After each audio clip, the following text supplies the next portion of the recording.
नमस्कार, मैं हूं आकर्षण उपल और इस समय आप ये सीधी तस्वीरें देख रहे हैं करनाल से। सीएम सिटी करनाल, जिस पर रह रहकर भ्रष्टाचार के आरोप लगते हैं। आरोप भी इस तरह के कि लगातार जो बड़े बड़े अधिकारी हैं, चाहे पुलिस की बात कर ले, जो डिस्ट्रिक्ट एडमिनिस्ट्रेशन है उसकी बात कर लें, डीटीपी की बात कर लें, तहसीलदार की बात कर लें, बिजली बोर्ड की बात कर लें, हर जगह भ्रष्टाचार किस तरह से व्याप्त है। जहाँ एक और हरियाणा सरकार के जो मुख्यमंत्री हैं मनोहर लाल खट्टर, वो कहते हैं कि हम ज़ीरो टॉलरेंस पॉलिसी के साथ चलेंगे, करप्शन नहीं होने देंगे, ना खाऊंगा ना खाने दूंगा। वहीं पर लगातार जो भ्रष्टाचारी हैं वो पकड़े जा रहे हैं। लेकिन सवाल ये है कि जो लोग पकड़े जा रहे हैं वहां तक तो ठीक है, लेकिन क्या उन अधिकारियों के अलावा, उन कर्मचारियों के अलावा सारे तहसीलदार, बिजली बोर्ड के जेई, एसडीओ या जो भी अधिकारी हैं, चाहे डीटीपी ऑफिस की बात ले ले, हुड्डा ऑफिस की बात ले ले, तहसील की बात ले ले, पटवारियों की बात ले ले, क्या सब जगह करप्शन खत्म हो चुका है? जो लोग पकड़े जा रहे हैं, क्या उनके अलावा कोई भी हर करनाल के अंदर रिश्वत नहीं ले रहा है? इसी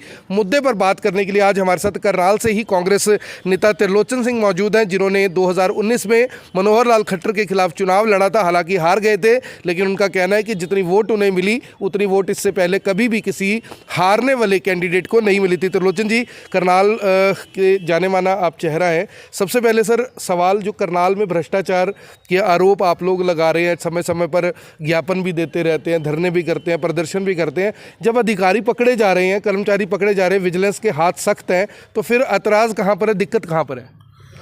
देखिए, सीएम सिटी जब से क्राइम सिटी बन गया, कोई भी ऐसा दिन नहीं जितना कोई घोटाला उजागर ना हुआ हो, या प्रेस के माध्यम से या आपके माध्यम से, और या एक दो विजिलेंस के माध्यम से उजागर होते रहे हैं।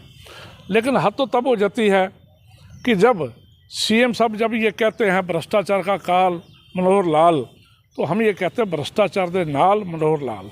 क्योंकि जब सीएम, हो सकता है भले ही बढ़िया हो सकता है सीएम साहब ईमानदार हो, लेकिन सीएम के साहब के शहर के अंदर ही सब भ्रष्टाचार क्यों हो रहा है?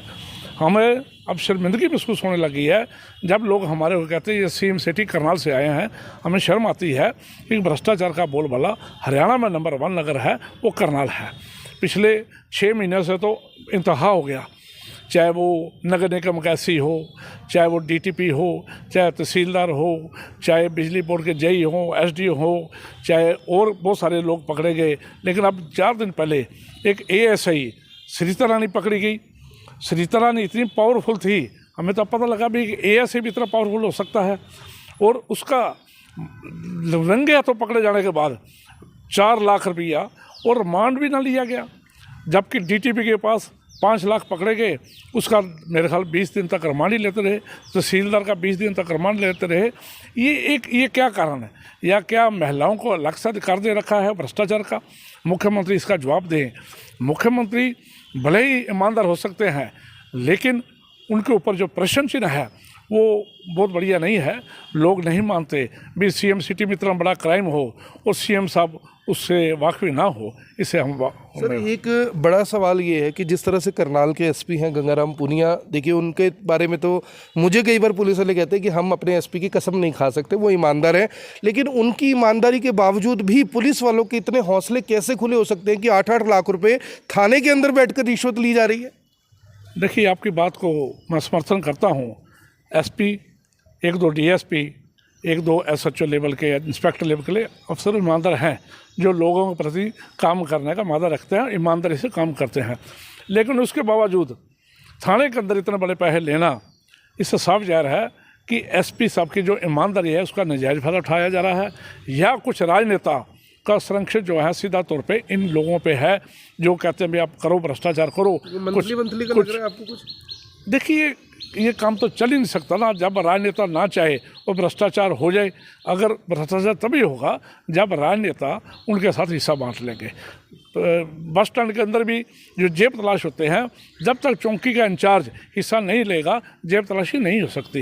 ये साफ जाहिर है भ्रष्टाचार वहीं होगा जहां उस पार्टी के राजनेता उनके साथ मिले हुए होंगे। सर, ये अखबार आपने पकड़ा हुआ है, इस अखबार में कुछ दिखाने के लिए वैसे ही पकड़ा हुआ दैनिक भास्कर है, जाना माना अखबार है, यहाँ ये क्यों लेके आए हैं आप? देखिए, मैं इस अखबार के अंदर एक ऐसा कि जब ये नाइट मार्केट शुरू करने जा रहे थे, उस समय मैंने एक प्रेस नोट जारी किया था और डीसी साहब को पत्र लिखा था भी ऐसी नाइट मार्केट करनाल जैसे शहर में नहीं चल सकती, जहाँ पर भ्रष्टाचार और क्राइम सीमा पर हो। ऐसी जगह पे मार्केट तो तभी चलेगी जब ईमानदारी से हो। तो मुझे याद है उस समय जब इसका उद्घाटन मुख्यमंत्री महोदय करने आए थे, तो आपकी ही एक जो एंकर है महक, उसने सवाल किया था, मैं देख रहा था, उसने सवाल किया था क्या ये जो इलाका है ये प्राइवेट लोगों के लिए नहीं है, उसकी पार्किंग के लिए, या क्या ये आप अवैध कब्जा नहीं मानते? तो मुख्यमंत्री महोदय का रटाया जवाब था कि जब एक मुख्यमंत्री उद्घाटन कर रहा है तो प्रशासन ने देख के ही किया होगा, ये इसका मतलब साफ था भी ये अवैध कब्जा नहीं है, ये लीगली सब कुछ ठीक है। आज ये बंद कर दिया गया, करोड़ों रुपए लोगों को डूब गए, लोगों के सपने खत्म हो गए, जो लोग इसको व्यापार समझकर कर बैठे थे वो व्यापार उनको ले डूबा। आज हम इस बात से भी और ज़्यादा चिंतित हैं कि करनाल के लोगों के साथ समय समय पर मजाक क्यों किया जाता है। करोड़ों रुपये इकट्ठे हो गए, बेरोज़गारी पहले है, मुख्यमंत्री रोज़गार देने में असमर्थ है, कोई करनाल के अंदर कोई ऐसा बड़ा प्रोजेक्ट नहीं लगाया गया बेरोज़गारों को काम मिल सके। एक सारी रात जागकर ये नाइट प्रोजेक्ट में लोगों ने दुकानें ली, आज वो जगह जगह की ठोकरें खा रहे हैं, इसलिए हम इस चीज़ का फख्र। सर ये बताइए, सेक्टर 13 के अंदर बीजेपी के जितने बड़े बड़े नेता हैं, यानी टॉप शॉट जिसको कहते हैं, सारे सेक्टर 13 में रहते हैं, और सेक्टर 13 में उनकी आंखों के सामने 1-1 लाख रुपए का एक स्पीड ब्रेकर बन रहा है। आपको लगता है कि 1 लाख रुपए में एक स्पीड ब्रेकर बन सकता है, वो भी सीएम सिटी करनाल में? ये तो पूरे हरियाणा को बता रहे हैं कि भैया अगर पैसे खर्च करने हैं तो स्पीड ब्रेकर बनाने शुरू कर दो, 1-1 लाख रुपया तो बच ही जाएगा।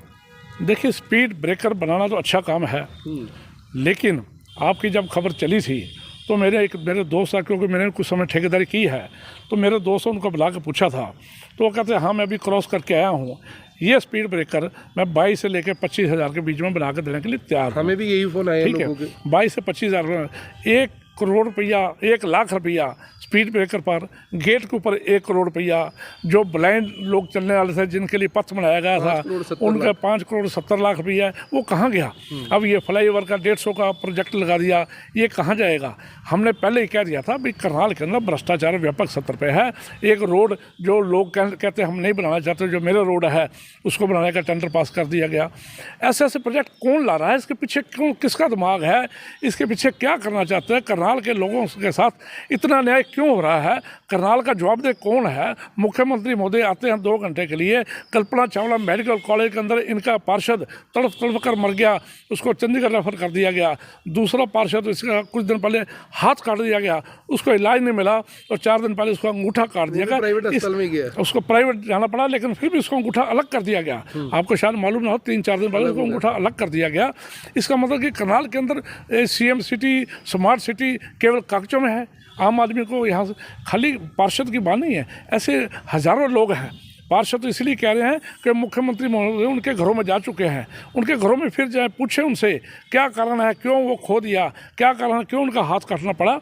स्वास्थ्य सुविधाएँ भी बिल्कुल ख़त्म है करनाल में, ना लोगों को आराम मिल रहा है, ना क्राइम बढ़ रहा है, स्मार्ट सिटी का नाम नहीं है, पानी के निकासी के ऊपर करोड़ों रुपये लगा दिए, पहली बरसात में पानी खड़ा हो गया, सफाई नहीं की जाती, लेकिन 700-800 करोड़ रुपया जो प्रोजेक्ट खर्च कर दिया स्मार्ट सिटी के नाम पर, उसके ऊपर हमने वाइट पेपर की कई बार मांग की, श्वेत पत्र जारी किया जाए, लेकिन आज तक कोई जवाब नहीं मिला। इसका साफ नज़र आता है सारी मिलीभगत है। मुख्यमंत्री महोदय हमारी आंखें मूंद लेते हैं, आंखें मूंदने से काम नहीं चलेगा। तो सबसे बड़ा सवाल ये है कि जो सवाल है वो तो सत्ता से ही पूछा जाएगा, और विपक्ष का काम है सत्ता से सवाल पूछना। सर आखिरी सवाल है, जो करनाल के अंदर ये कैमरे लगे, लाल बत्तियां लगी, 18 लाल बत्तियां लगी थी 160 करोड़ रुपए में, और कैमरे 18 में से 12 लाल बत्तियां बंद की जा चुकी हैं। कहा यह गया कि सर्वे करना भूल गए थे। आपको लगता है कि 160 करोड़ रुपए बिना सर्वे के खर्च हो गए, ये सब कुछ मिली भगत हो रही है? यानी 160 करोड़ रुपए तो पूरे चंडीगढ़ में कैमरे लगे जाते हैं, यहाँ पे करनाल में लगे, और वो भी आधे से ज़्यादा चलते नहीं है, ना बत्तियाँ बंद हैं। देखिए, ये मैं मानता हूँ प्रशासनिक अधिकारी आंखें बंद करके काम कर रहे हैं, दोनों हाथों से करनाल को लूट रहे हैं, जिसकी वजह से ये काम हो रहा है। पीछे याची कंपनी ने एक ऐसा काम किया, सर्वे कर दिया, लोगों के इतने ज़्यादा टैक्स चले गए, उसके बाद दोबारा सर्वे शुरू हो गया, लाइटें लगाई, वो आधी बंद कर दी, जिसकी ज़रूरत ही नहीं थी इतनी ज़्यादा लाइटें लगाने की। करनाल के अंदर कैमरे लगाए, कैमरों की इतनी ज़रूरत नहीं थी, 30-32 लाख के कैमरों से कम चल सकता था। इतना करोड़ों रुपए का जो बजट खर्च कर रहे हैं, उससे पहले लगाए थे आदित्य दहिया के टाइम पे, वो आदित्य दहिया के टाइम पे लगे, उससे पहले लगे, और ट्यूबलाइट LED 3 साल तक इन्होंने स्टोर में रखी, जिसकी वैलिडिटी सिर्फ 5 साल थी, वो 3 साल के बाद निकालेगी, उसकी वैलिडिटी 2 साल रहेगी। अब वो लगाने के लिए जो ठीक एलईडी चल रही है उनको उतार के वो लगा रहे हैं ताकि इनके 5 साल के अंदर न अगर ख़राब हो जाए, ताकि किसी के ऊपर इसका जांच के विषय है। कोई जांच अधिकारी नहीं है, कोई जवाबदेह नहीं है, करनाल के अंदर कोई जांच नहीं कर रहा। जांच होनी चाहिए।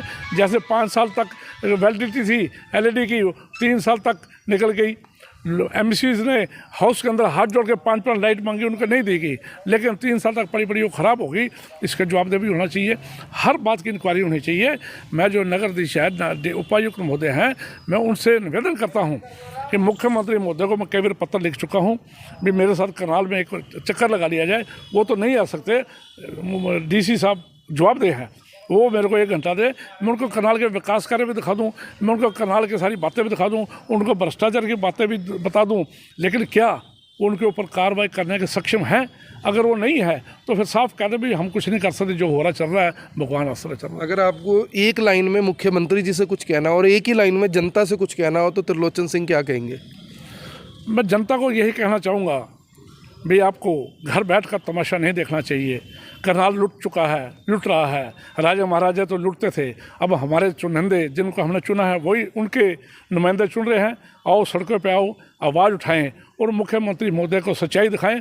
और मुख्यमंत्री महोदय को मैं अपील करना चाहता हूं, आपने जो आंखों पे काली पट्टी बांधी है, कृपया इसको खोलें। आप ईमानदार हो सकते हो, लेकिन आपके जो सारे जो लोग हैं जिनको मैं लफ्ज़ यूज़ नहीं करना, जिनको हम आपके कट्टर समर्थक कहते हैं, वो आपको गुमराह कर रहे हैं। करनाल के लोगों को मिलो, करनाल के अंदर गलियों में जाओ। जब हॉस्पिटल करनाल में आते हो, कृपया प्राइवेट लेकर कार स्लम बस्तियों में जाओ, चौड़े कम से कम गलियों में जाओ, जो छोटी गलियां हैं। स्कूटर मोटरसाइकिल पर आपने जब वोटें मांग सकते हो, 3 व्हीलर में बैठकर एक करनाल का राउंड तो लगाओ। करनाल की असलियत तो देखो। राजा के करण की धरती करना बर्बाद हो रही है। राजा करण की धरती के अंदर भ्रष्टाचार व्यापक सीमा पर है। राजा करण की धरती पर हज़ारों करोड़ रुपया स्मार्ट सिटी के नाम पर अफसर लूट के खा चुके हैं। आओ, करनाल अगर बचाना चाहते हो मुख्यमंत्री महोदय, अगर आप अगली बार इलेक्शन भी यहाँ से लड़ना चाहते हो, करनाल को बचाने का प्रयास करें। धन्यवाद। ये थे कांग्रेस नेता त्रिलोचन सिंह, जिन्होंने हर सवाल का जवाब दिया और सीधे तौर पर करप्शन को लेकर, क्योंकि करप्शन करनाल में किस कदर व्याप्त है ये बात किसी से छुपी हुई नहीं है। लगातार यानी कि खुलासे, घोटाले सामने आ रहे हैं, लेकिन बावजूद इसके ना तो कोई प्रशासनिक अधिकारी उसके ऊपर सुनवाई करने के लिए तैयार है, ना ही कोई नेता उसके ऊपर बोलने के लिए तैयार है, ना ही सरकार की ओर से किसी भी मामले के ऊपर किसी तरह की कोई जांच बिठाई जा रही है, जिससे आरोप कहीं ना कहीं गंभीर हो जाते हैं कि आखिर सरकार आम आदमी के पैसे को इस तरह से लुटते हुए किस तरह से देख सकती है। मेरी आप सभी से अपील, जो भी लोग इस वीडियो को देख रहे हैं इसे साथ के साथ जरूर शेयर करें। आप देख रहे हैं एबीपी 24, मैं हूं आकर्षण उपल करनाल से, आप सभी के साथ लाइव। धन्यवाद। अब यहां तक आ ही गए हैं तो हमारे चैनल को सब्सक्राइब जरूर करें और नीचे दिए गए बेल आइकन को जरूर दबाएं, ताकि हर खबर सबसे पहले पहुंचे आप तक।